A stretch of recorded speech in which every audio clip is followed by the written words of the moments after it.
Right. Hello, my name is Jacqueline Rush Rivera, and I'm honored and so excited to present this conversation with Palestinian filmmaker and poet Annemarie Jacir for the 2025 Voxfem Festival. Annemarie, where are you joining us from today? Hi, it's good to be with you. I'm joining you from Palestine. Um, we are honored that you're here with us today. I personally have followed your work for several years. I am very grateful to Voxfem for allowing me to interview you today about your new film, Palestine 36, and your career in general, which has been very exciting to follow, very impressive. Your film Palestine 36 just had its world premiere at the Toronto International Film Festival on September 5th. It's your fourth feature to screen at TIFF, is that right? That's right. Yeah. Okay. Watermelon Pictures has already acquired the film for theatrical release. The film has already been selected to represent Palestine at the Oscars. For any filmmaker, that's about as good as it gets. But at the same time, we're going on almost 2 years of watching the world's first live stream genocide in Palestine and Gaza, which is still going on now. Can you tell us a little bit about what it was like at the screening at Toronto, the red carpet, the press moments, and everything in between? Yeah. Thank you very much. I'm happy to join you. Um, Toronto was such a great moment for us. A lot of our team was there. The cast and the crew were there. We were so honored by TIFF to be given a gala premiere and opening weekend of the festival. It really meant a lot. And at the same time, it was very painful to be there. We didn't want red carpet. I mean, all of this stuff that's, this performance of, everything that's going on. I mean, in the last 2 years, um, it it was a struggle. It was such a struggle to make this film, to complete it. We were supposed to start filming before the genocide began. A week before was, the first, we were prepped and ready to go. And and then we've just kept going, and we've been in sort of crazy whirlwind where I think we just kept filming, shooting, planning in a place you can't plan, in a lot of pain, and with our friends, our colleagues, our family in Gaza, um, and we just did what we know how to do as artists and filmmakers, and it's just to keep going. But coming to Toronto, I think it was for the first time the cast saw the film. A lot of the crew, we're seeing it for the first time, and it was the first time with an audience, of course. And I think that was, um, we were all dressed up, but with like broken hearts inside. You know what I mean? And then after the the end, that the reception of the audience is something that I will never forget in my life. I don't think any of us will. It was so moving. We also have the videos on, Instagram and all of that, and we're rooting for you all.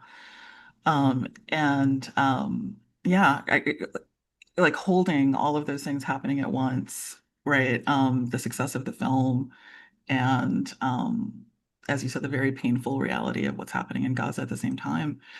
I was reading that originally the plan was to film Palestine 36 in Bethlehem. You just mentioned that things had to change at the last minute because of what was happening in Gaza. The cast is incredibly impressive. It's including, the great Hiam Abbass, Saleh Bakri, Jeremy Irons, Liam Cunningham, Yasmine Massri, Dafar Labadine, Wardi, Eilabouni, Yafa, Bakri, et cetera, et cetera. A huge cast. Yeah. The story is set 12 years before the 1948 Nakba. I would say maybe a few years ago, that wasn't a period of time that was as known as it has been in the last few years. Now there's a lot of people reading Rashid Khalidi, and Ghassan Kanafani and others, right? Which maybe wasn't expected, in pre-production. I'll ask you about that. You said it during the 1936 to 39 Arab Revolt, where Palestinians rose up against British colonial rule. Why was it important for you to set your story during this time? For me, that is the critical, really the critical moment of our history, and it sets everything up for what happens, as you said, 12 years later with the Nakba. I think people often talk about the Palestinian story as beginning with the Nakba, beginning with exile, beginning with the loss of Palestine. And that revolt of 1936, it was a farmer-led revolt, um, that was like almost successful. It really, really was almost successful. It really gave the British a run for their money. And then they took it to a whole other level because they lost control. The revolt had a successful element to it, and they just stepped it up and brought in thousands more troops, planes, military machinery, weapons, and crushed it. And I think it's really interesting to see and understand the life that existed before that and at that time, the life that was in Palestine, um, and characters that have no idea that soon, in 12 years, it's going to really drastically change. Yeah, yeah. Um, so there was that kind of work with the cast, because of course we're doing it today and we all know what happens. Um, yeah, there's a lot of so much to say about that, but basically I just think it's a fantastic and such a critical moment in our history, and to understand that, to know about it, is very important to know what's happening now. Yeah, we are very excited to see it. I think that process of making films, and I think that must be true for many Palestinian filmmakers, obviously, is that you're telling stories about something that is still happening. How do you all take care of yourselves during these moments as artists while you're making these films? Yeah. Well, yeah, you're actually the first person to ask that question. In a way, it's I talk about how painful it was, but I don't think I can express it, and I think I'm still, and because we're still in it, we're still in the middle of this, I hope not in the middle, but we're in the genocide. It's happening in front of us. It is unbelievable. It's almost 2 years now, and the death and destruction is still going. It's just shocking. And when we were filming, I think that everybody dealt with it in their own way.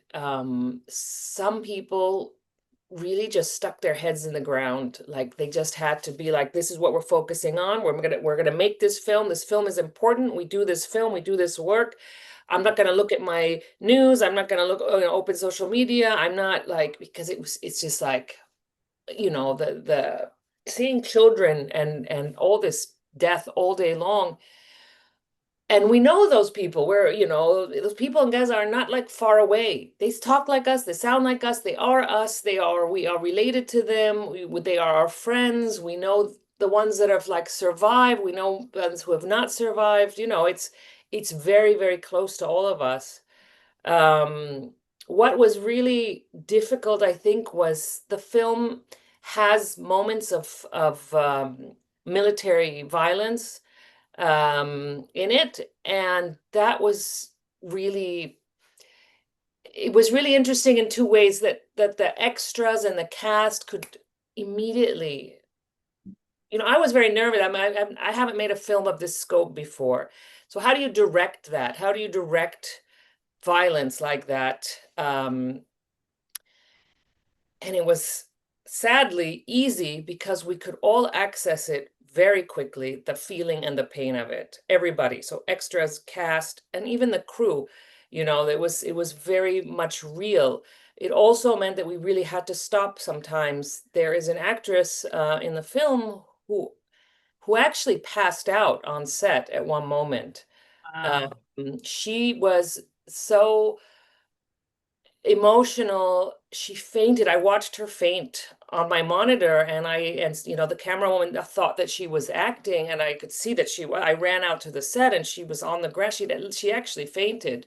Yeah. Um, yeah. So how do we take care of ourselves? I don't know. I don't know, Yeah. but we do what we do. Yeah. Thank you for that. Um, I wanted to back up a little bit and talk a little bit about where you were born, um, and what first drew you to storytelling and poetry and filmmaking. Mm. Well, I think it has to do what draws me to storytelling is that I come from a family of writers. And artists in and not in a traditional way, but that's what they did. My grandfather was a writer. My mother was a teacher, but was very creative. Creativity has very much been a part of survival for us, I think, and expression. I was drawn to writing at a very, very young age. I was keeping a diary when I was 8 years old. I have that diary. Yes, it's embarrassing. It's just about crushes and things like that. But but I was writing. I was always writing, and I remember my father was always saying to me, "You're just like your grandfather." She's like constantly writing, writing, writing. I thought I would come to cinema through writing. I did come to cinema through writing, but I thought I would stay as a writer. Oh, interesting. Yeah, yeah, it was that was what I wanted to do was screenwriting. Um, when I went to film school much, much later, after I worked in the industry for some time and didn't feel I was learning enough about the craft of filmmaking, I did apply to film school much later in life, and I went there to write, not to direct initially. I also wanted to add, because you brought up my childhood, is that, growing up in Saudi Arabia um, was a big part of that, because we grew up in a place where we really had to create our world. We had to create our entertainment. We had to entertain ourselves. We had to entertain each other.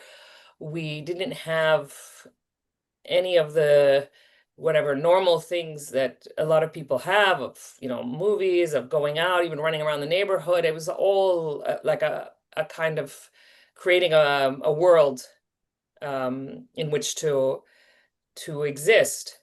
And the second part of that is, my parents are from Bethlehem, and my family was all my grandparents were still in Bethlehem at the time. Everybody was in Bethlehem, and we used to spend our time with them. All our summers and all our winters were there since I was, a baby.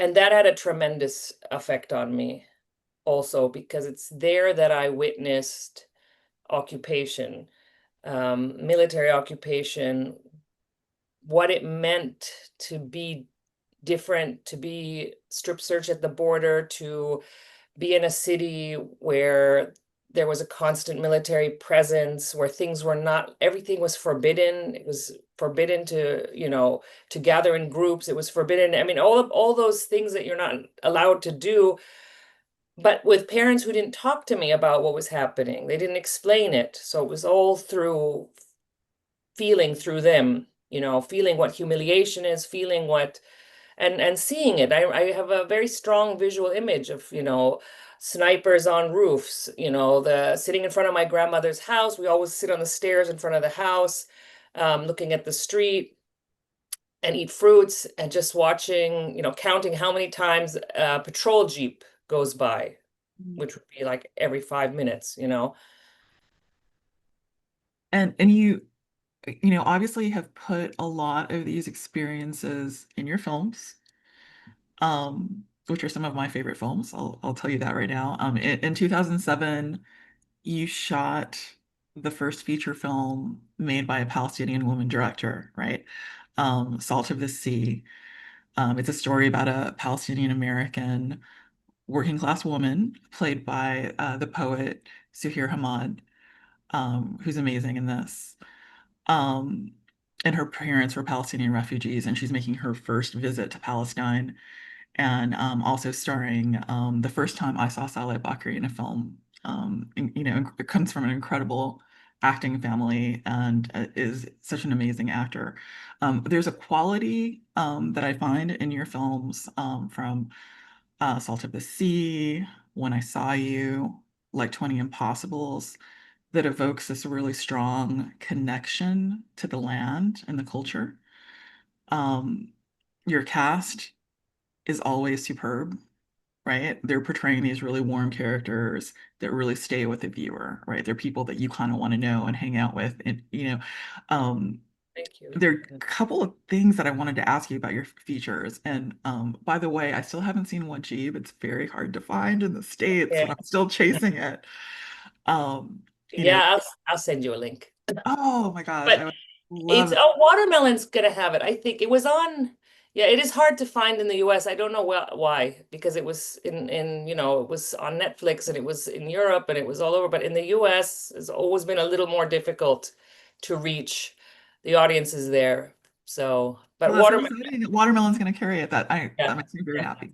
Mm. Um, so uh, hopefully the audience will forgive me for this. We won't give away too many spoilers, but I wanted to talk about the endings of your films. And we talked a little bit about this just now, but you're telling these stories where um, the people in your film and in real life are affected by, this ongoing catastrophe. But of course, there's a lot of these very sweet and funny moments, complicated moments, sometimes these romantic moments um, throughout the film. But at the end, it seems like they're incredible endings. And it feels like you can't really finish it because the process, as we were saying, continues. And um, I wanted to, kind of very curious about what your process is for coming up with these very elegant, powerful endings that aren't really endings. You just saying that they're not really endings made me realize that they're not that I don't li- I they're not the end. They're never the end. Um, the process and it's not something I think that is very specifically. I don't decide those endings, or they actually now you made me just think about all my endings so far, and there's actually something in common with all of them that I never thought about till this moment. Oh, wow. Um, because I don't think of I don't, write one film thinking the next, the way I do what was the ending before. Um, and they come in different ways. The end of When I Saw You was the first thing that I had thought about when I started writing that script. It was Amazing. that scene was the beginning of the writing process. Before I had the characters, the mother and the son, and that, running, you know, are we Yeah. spoilers? But people have seen it maybe. But this running towards the border and one of them pulling the other one forward for the first time. That was always the one that was pulling back before. That film started with that. Um, and then Salt of the Sea it was a very different process, I would say. Uh, but it begins with the arrival and ends with the departure. um was something that I don't even remember if that was the original structure, or the structure I got to after some years of writing. um because I worked on that film for a long time. I'd carried that film with me for a very long time. um Yeah, but I like the openness of films. I don't I much prefer when I watch films. Um, I don't need the ending. I don't need to know that everything's been tied up and everything is, either destroyed or okay or whatever. I need, maybe it's hope also. It's a kind of something to hold on to in a Mhm. very abstract way. And of course, it really seems to, respect the reality of what's happening, you know, um, in your homeland and respect the people that are going through it, right? Um, the other thing I wanted to ask you about, going back to working with Saleh Bakri, who I believe has been in all of your feature films. Um, he's great in everything that he does. He's now been in so many films, and I think is one of the greatest actors in my opinion. The pairing of the two of you together is really magic. And I'm curious what it is about your working relationship where you bring that out in each other. It seems like you're almost like each other's muses. Is that, Yeah. you know what I mean? I mean, Saleh is an amazing actor, as you said. He's an amazing artist, and thinker and intellectual, and he is so deeply involved in his world, and what's happening around him. Sometimes there's no separation. I mean, he's just, he feels everything. And I I mean, when we worked together for the first time, it was his first film, it was my first film. I remember I still have that audition of him. Yeah. I was looking for the character of Ahmad, and there was a lot of audition tapes coming in, and I was going around, auditioning people. And the first thing I saw of him was a video, and I was very struck by that audition he did. And I said, "Who is this guy?" And the casting director didn't even say anything about Mohammed Bakri. He just said, "Oh, he's an actor in the North that's been in theater, but he hasn't done any film yet." I said, "I have to meet him." And I went up north, and uh, I still remember our very first conversation and the intensity, that is Saleh. Um, and we immediately clicked, and I find him. He's in all my films, because I think he's an amazing person and actor.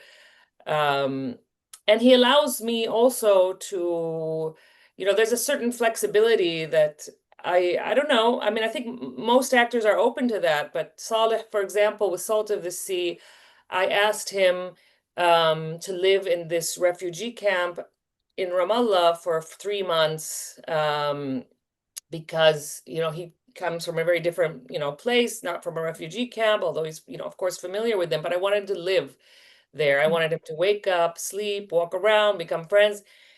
And immediately, I mean, he's of course said yes for sure. And he did that, and he disappeared doing that. It became everything for him. We weren't even having, it wasn't like rehearsals, like traditional rehearsals. It's for me, I have to find a way to set up the situation for him. And he goes for it, and he doesn't need, a lot of talking and a lot of, help. He works on feelings. And so, I think that's why he's such a great actor. Yeah, amazing. Yeah, yeah, yeah. And we live, now we're neighbors, and we're very good. We're very, very close friends, and you know, we have a long history. Yeah, yeah, incredible. I think one of the best collaborations out there, honestly. And so all of this, right? Film festivals love you, right? You've shown at Cannes, the Berlin International Film Festival, Venice International, like all the big ones, Rotterdam, Toronto, Telluride, etc. Um, all three of your features have been selected as Palestine's Oscar entry, right? For Yes, foreign language film, that's right. four now with Palestine 36, the fourth. Wow, of course, right. So Yeah, yeah. four. Your short film, like 20 Impossibles, is mentioned all the time, which is great, for a short film, which is an amazing film. First Arab short film ever to be in an official selection at Cannes International Film Festival. For many artists, like that is enough, right? Like that is a lot, right? You're writing these stories, you're directing these stories, you're putting together these incredible casts, and you're getting the critical recognition, right? But then beyond that, you also do a lot of work in education and collaborative work. And it's the kind of thing that, I see here with Indigenous, and while you were here, I'm sure you have to, with Indigenous filmmaker communities, right? Um, and I'm totally fascinated by that. I was reading that you had organized a traveling film festival. I think that was around 2003, with archival films showing different towns in Palestine, different cities in Palestine. You're a founding member of the Palestinian Filmmakers Collective based in Mm. Palestine. You founded Philistine Films, where you collaborate with fellow filmmakers. I know that you've supported folks like Farah Nabulsi with her incredible film that I saw, I think, earlier this year, The Teacher, also Hmm. starring Saleh. Um, and then you're the co-founder of an artist-run space, Dar Yusuf Nasri Yasir, uh, for art and research in your hometown of Bethlehem. That is incredible and very exciting. In Voxfem, there are a lot of organizers, educators, people doing social justice work. Um, can you tell me a little bit about what drives you to do that, and maybe a couple of your favorite projects within all of that? Yeah. Wow. Okay. So, I mean, it's I think when I started making films, I was very lonely. Um, and I I couldn't find my community. I couldn't find I mean, I couldn't find my community. I couldn't find mentors. I couldn't, it was, and there was very, very little support for what what the kinds of films I was making. And financially even, I mean, it's still, the situation is still bad. I mean, it takes us years and years to finance our films. Um, so I think I was looking for a community, and the fact that I could travel, I had the privilege to travel, that I move around a lot, education, training, like building that community, being part of collectives, being part of, we working together, everybody doing something else for somebody else to make their work happen, is something, that's very basic. And from the beginning, it's been that way. And I'm an activist. I mean, I was very involved, um, in the Palestinian, activist circles, and it's all about community, and and standing strong together, especially in the face of, erasure. It's even more critical. Um, so also, in terms of the industry of, filmmaking, is that, a lot of films were coming to Palestine, and a lot of foreign crews would come and film and then leave. And it was very clear that, if we're trying to build our own industry and we're trying to be independent, we're trying to be free as a people, it also means our cinema has to be free and independent. That we have to, do it ourselves. Um, and I remember with Salt of the Sea, I had, it was, the main producers were French for Salt of the Sea. And when we were crewing up, they, of course, were suggesting, heads of departments, from Europe. And I was hiring as many Palestinians as I could. And they were not closed to that, not opposed to that, but concerned. They said, well, you're making your first feature, you're a young woman making your first feature, it's going to be really difficult for you. Having more experienced people on set will help you. And I said, I'd rather give opportunity to less experienced people like myself doing this film, and but their heart is in the right place. It means something to us to make these films. It's not a job. It's a matter of survival somehow. And I think that means more. maybe, yeah, it's messier. Maybe it's, whatever, a lot of things, chaotic. But I think we work well with chaos. We've learned to do that. But I felt very strongly about that and have continued, doing things in that way as much as I can. Sometimes you don't have a choice when you have co-productions and you need to have, certain people, and some things are definitely lacking, and it's also part of the training. Hélène Louvart, who I've worked with now on two films, amazing cinematographer.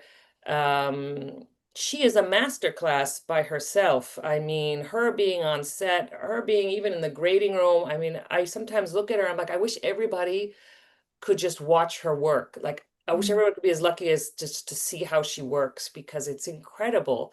Um, she's not a traditional teacher, but everything she does is a master class.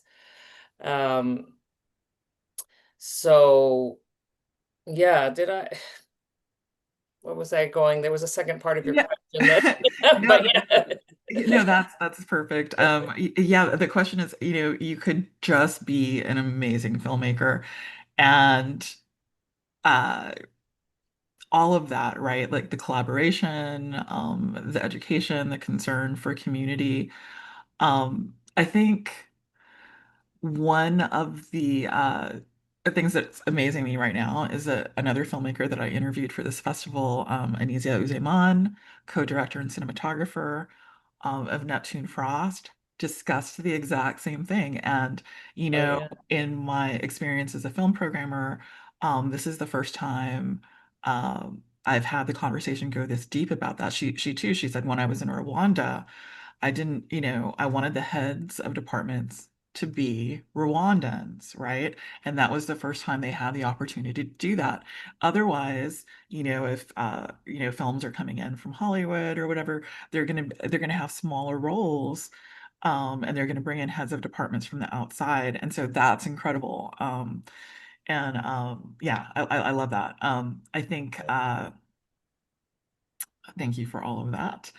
Um, the the other thing that I wanted to ask you about, um, Palestine is sort of a land of poets, it seems.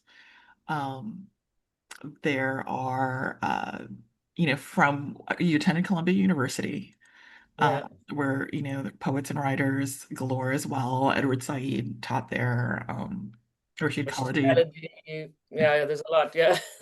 yes.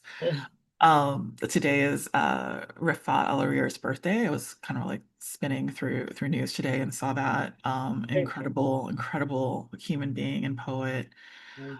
who was killed in Gaza in December of 2023. Um, yeah, we have, as non-Palestinians, um, through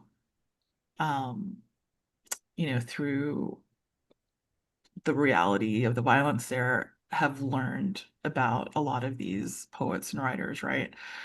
So in learning about current events and history, that was our opening into learning about, Muhammad El-Kurd, Mhm. Musab Abu Toha, Stephen Salaita, etc., Susan Al-Bulhawa. Um, you are a poet as well, and your films are very poetic, so that makes a lot of sense, right? Um, Yeah, they're connected. Films and poetry definitely connected. Cinema and poetry is such a closely aligned art form, I right. think. And Yeah. poetry, obviously being something that's been around for thousands of years, cinema relatively new. Um, uh, are there, is there a connection for you between your poetry writing and screenwriting, filmmaking, etc.? Yeah, I mean, I think we have, as you said, we have so many poets and writers, fantastic writers, and also filmmakers. And that's sort of what I wanted to mention earlier that I'd forgotten, at the end of that last question, is that I was amazed when I was living in Ramallah at the number of filmmakers there were, or people who were making their first films or working on, there's a lot of people, and the works weren't known. The works weren't getting out. The works weren't films that were selected to enough festivals. There was, I mean, it was a real struggle of getting, it still is, I think. I think considering the number of Palestinian filmmakers there are, we are not hearing and seeing enough of their work at those big festivals, all those festivals that you mentioned, Berlin, Venice, Cannes. Where are the Palestinian filmmakers? They choose one to represent, it's always, every region has this problem. I know with Eastern Europe, it's the same thing. And one Eastern European film and one Arab film and one Latin film, and we check the box, and nobody's creative enough to try to see and dig deeper into that at the bigger festivals. I think it's a real problem now, and I think it's actually getting worse. But Wow. yeah, yeah, I really do. Um, but we have a lot of poets, and I grew up reading a lot of poetry.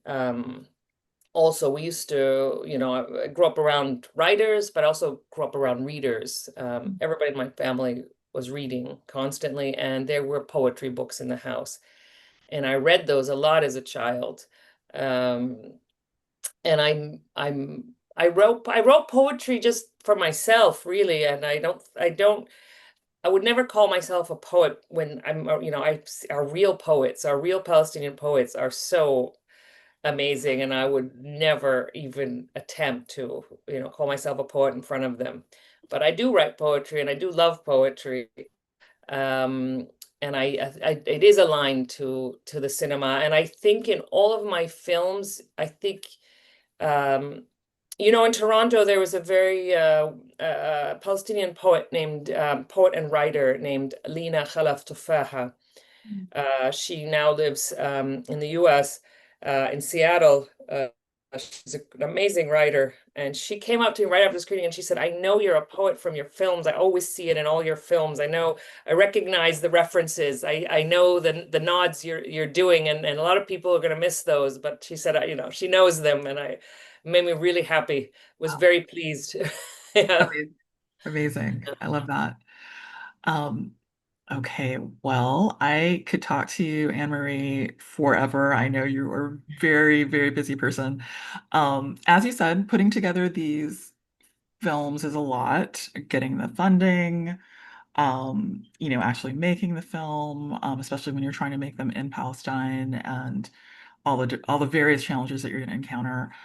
So it's as I said to Anisia Uzeyman, another guest at the festival, it's easy for us to just sort of watch the films, read about the films and then say what's next, right? What's next? Uh, Yeah.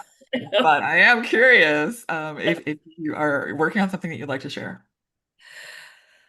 I am I think I'm recovering because this film was really the biggest that I've done, and it was because of it was already the biggest project I'd ever done, and then with everything that happened, and having to stop and start production 4 times, and just the last 2 years of trying to finish this one really took it out of me. And so I said, I'm gonna take some time off, but I'm already, I have a couple of projects, and I'm talking to people about other things, and I'm not one of those people who's very good at vacations. I'm like, oh, I'll go on vacation. And then after like day two, I'm bored. I start writing, and I start thinking of things. And so, but nothing to talk about yet. No. Okay, well, we'll definitely be looking out. We'll put a link to Watermelon Pictures and some of your other films um, uh, on the website. And I really want to thank you for being with us today. This has been a total thrill and an honor, and we wish you the very best. Thank you. Thank you so much. And thanks for all your work that you guys are doing. Really, thank you. Thank you.